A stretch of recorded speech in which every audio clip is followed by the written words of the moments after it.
Tierno Ali m'a dit, connais-tu celui qui est plus fort que l'homme le plus fort du monde? Je lui ai dit non. Il m'a dit c'est l'amour d'une femme.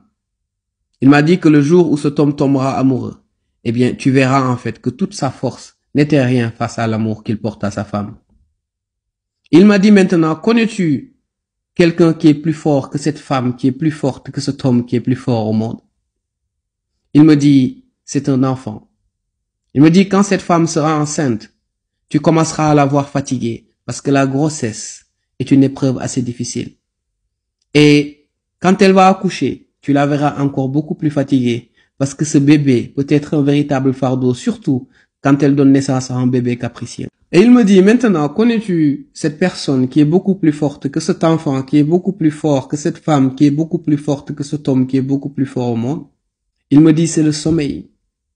Il me dit, cet enfant, aussi terrible qu'il puisse être, quand le sommeil lui arrive, eh bien, il s'endort.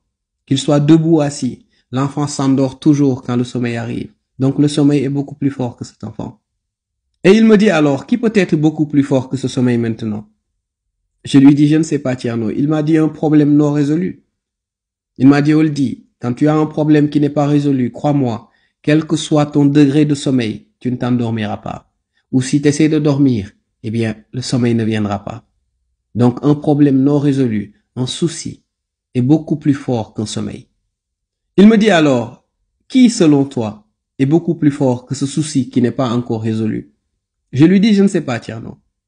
Il me regarda et me dit, des amis, une famille et une société soudée. Il me dit, quel que soit le problème qu'une personne peut avoir, si cette personne peut compter sur ses proches, sur cette société, sur ses amis, ce problème sera résolu.